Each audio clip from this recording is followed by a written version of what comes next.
Marriage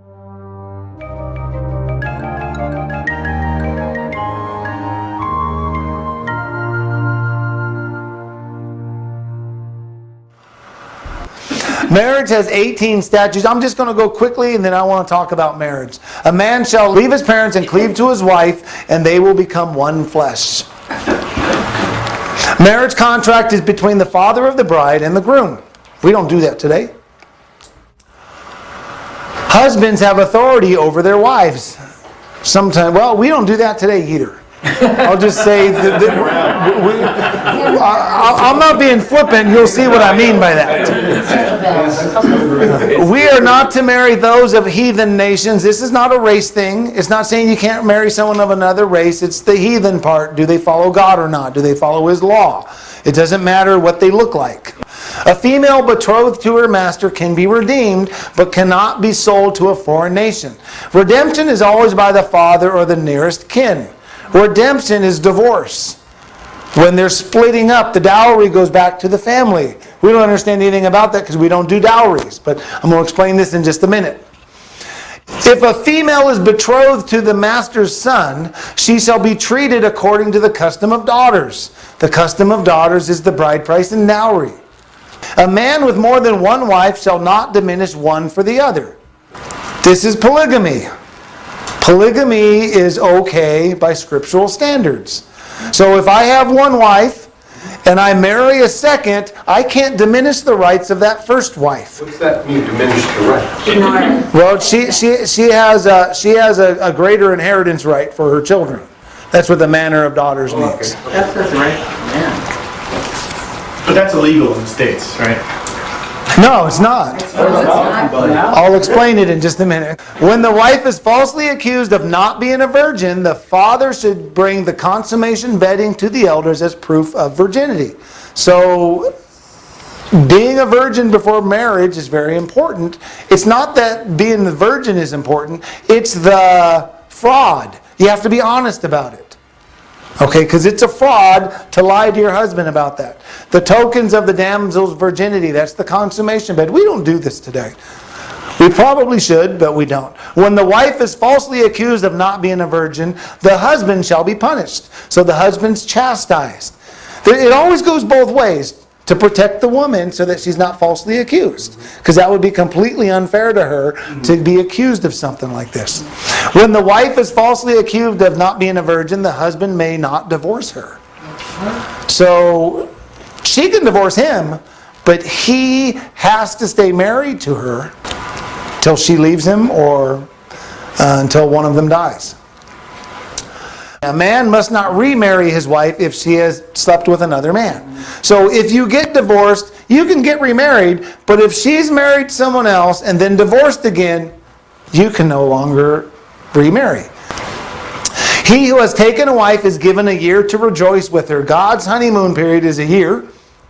We're shortchanging ourselves very significantly. He shall be free at home 1 year and shall cheer up his wife which he has taken.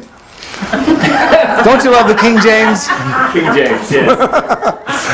A newly married man is free from military and business for 1 year. So he shall not go out to war, neither shall he be charged with any business. He's on his honeymoon. A widow with no children is not to marry a stranger. She must marry her husband's brother. This was the same one I had in the inheritance. This is really more, it's not as much marriage, but it's inheritance, because I had this in the inheritance statute. It's to protect the brother's lineage. Oh, my. Okay, we don't do that today. It kind of creeps us out today, but... And if we think of marriage biblically, which is where I'm going to go, it'll start making sense. But we've turned marriage into an emotion.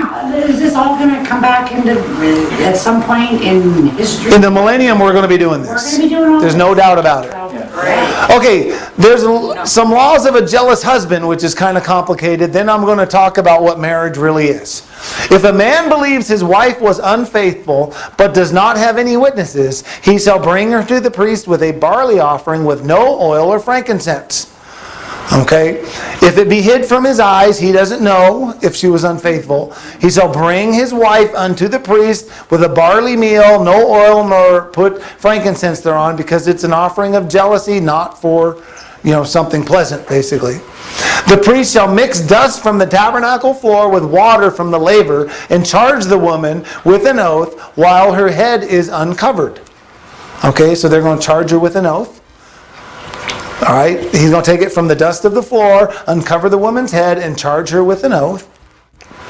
The priest shall write these curses in a book and blot them out with the bitter water. Then he will cause the woman to drink the bitter water and wave the offering before the Lord and offer it on the altar. This is really kind of a crazy thing we got going on, but it starts to make sense when we read a secular writing. The priest shall write these curses in a book and blot them out with the bitter water. The woman's to drink the bitter water and shall wave the offering before the Lord. This is asking the Lord to be involved. If the woman is guilty, her belly will swell and her thigh will rot. If she is not guilty, she shall conceive seed and be guiltless. Her belly will swell and her thigh shall rot. You guys have probably figured out I'm a big fan of Philo of Alexandria. So I'm just going to read what he said about this. He lived at the exact same time as the Messiah. And when you read it doesn't really answer a lot of the questions you have, but it starts to make more sense. Because I, to this day, don't know why you're picking up dirt, mixing it with water, there might be a logical reason for it, but I don't know it. Law of the jealous husband. This is what Philo said. He said, but cases in which guilt is only suspected, it does not choose should be investigated by men, but it brings them before the tribunal of nature, since men are able to judge of what is visible, but God can judge also of what is unseen. God says to the man who suspects such a thing, write an accusation and go up to the holy city with thy wife, and standing before the judges, lay bare the passion of suspicion which affects you, not like a false accuser or treacherous enemy, seeking to gain the victory by any means whatever, but as a man may do who wishes accurately to ascertain the truth without any fraud. And the woman having incurred two dangers, one of her life and the other of her reputation. If she be pure, let her make her defense with confidence. So the woman's making a defense. But if she be convicted by her own conscience, let her cover her face, making her modesty the veil for her iniquities. But if the charge which is made against her be contested, and if the evidence be doubtful, so as to incline to the either side, then let the two parties go up to the temple, and let the man stand in front of the altar, in the presence of the priest for the day, and then let him state his suspicion and his grounds for them. What's happening here? She's being put on trial. This is the appellate process. Yeah. This is the part that Scripture doesn't say much about. But Philo filled us in on all the details. It starts with a written accusation in the lower courts, outside of Jerusalem. The woman makes her defense. If the lower courts could not make the decision, which happens in all of our lower courts, then they travel to Jerusalem to a higher court. That last paragraph was in Jerusalem. It was a higher court in Jerusalem. If the evidence is doubtful, they will go to the temple and God will make the judgment. Okay? To me, what this tells me is how important marriage is to God. That He has put a provision for Him to make the judgment in some circumstances. He didn't do it for other laws. He did it for marriage. And infidelity in marriage.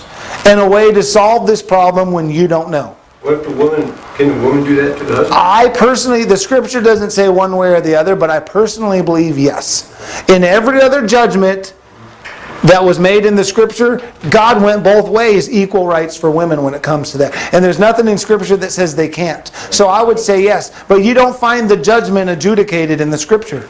To my knowledge, I've never found it. So why all the other stuff? I don't know. I'm not one to find religion in the Scripture, but this is simply a way to let God make the judgment.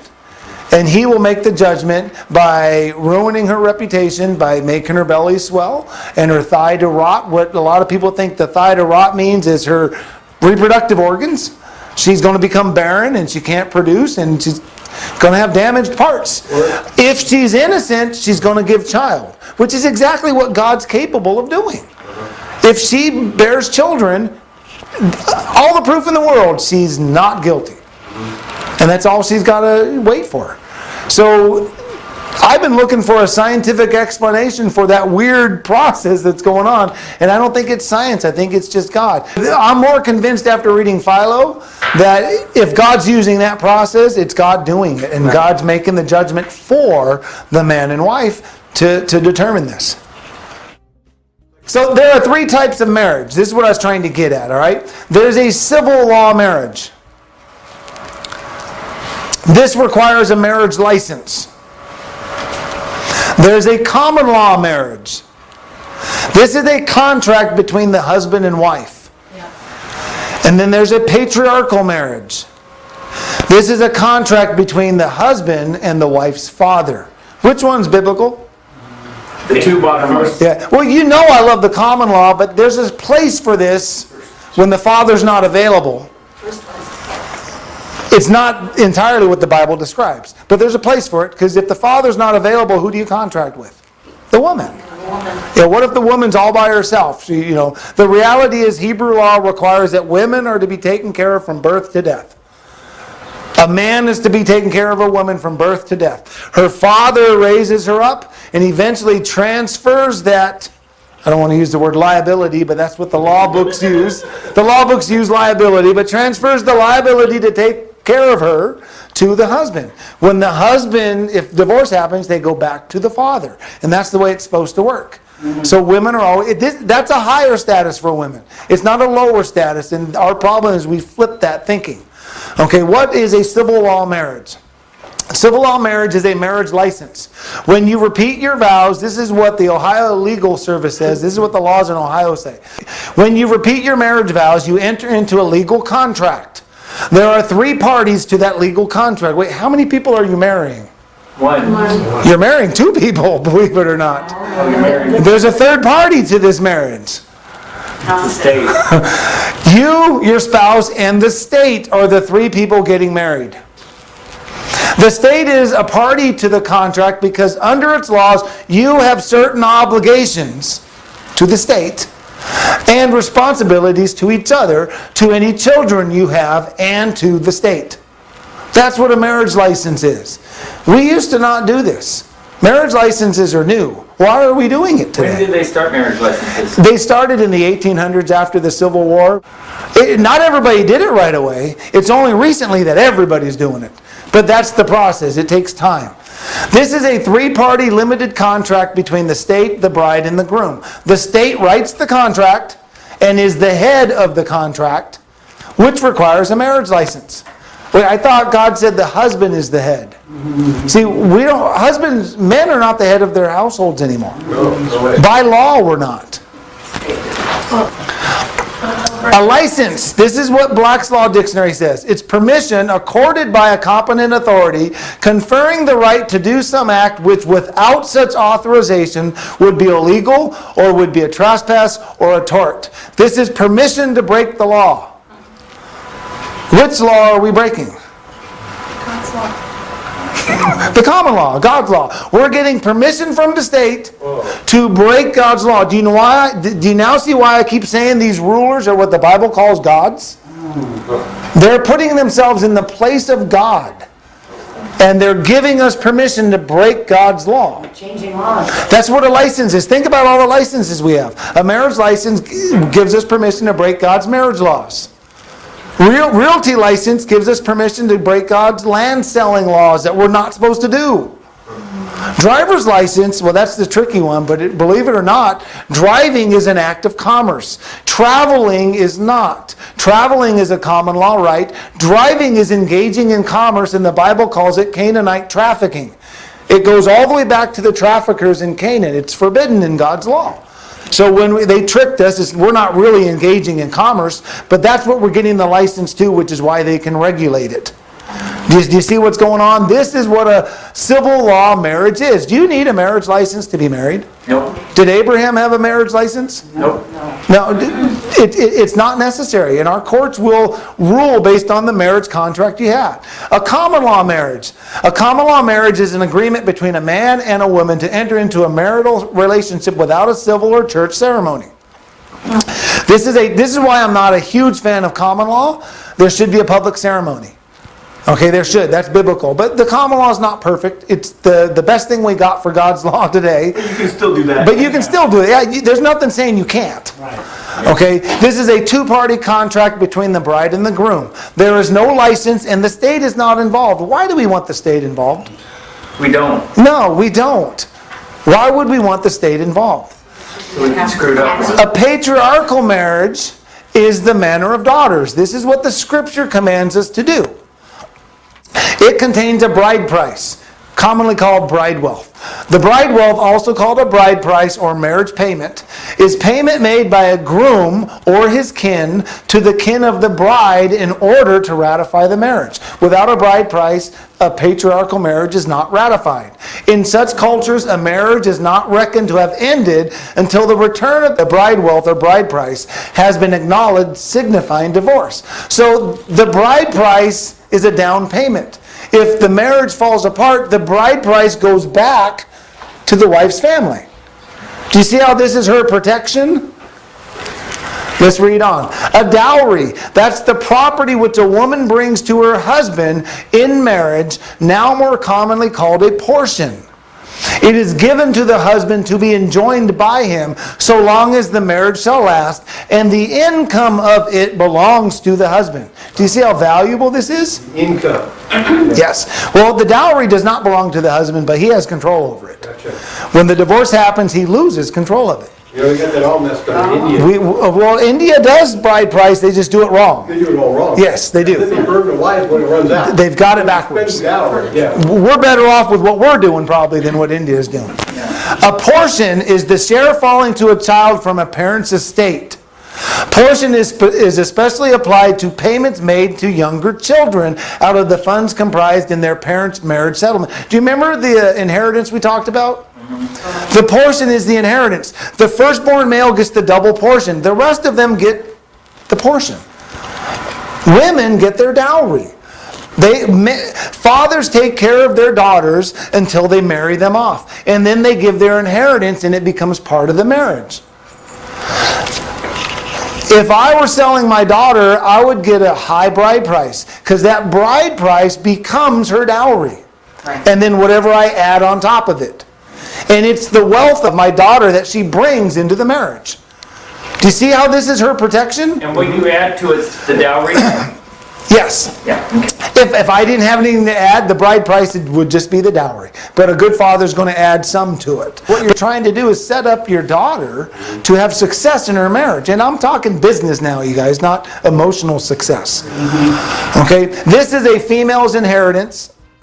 The husband is the head of the marriage in this one. Literally the head. So this dowry belongs to the husband. But if they get divorced, that dowry, all of it goes back with the wife, with the woman. So he loses out on divorce. Do you see how this is going to protect marriage? Yeah. Can you see that? Yes. What if you get divorced because of her fault? Yes, it does. If he divorces her or she divorces him. When we get to divorce, we'll see an answer to that. Okay? Do you see how we've been conned into doing something God doesn't want us to do and it's to our detriment? We should be writing our own contracts.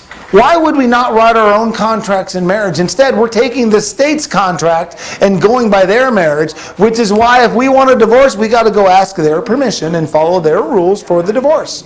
If you want a divorce in a patriarchal marriage, you look at your contract. Did they break the contract? You can have a divorce. So it makes people think through their marriage and stipulate, this is what I want in a wife. Do you will you do these things? Yes, I will. Now this is what I want in a husband. Will you do these things? Yes, I will. Now we can seal the deal and get married, have a public ceremony, consummate. Marriage is basically agreement, a contract with consummation. Once you have that, you're married. And our courts honor that. You can go into court with a patriarchal marriage with the contract and they will adjudicate accordingly. They know how to do it. It's not difficult. We just don't do it.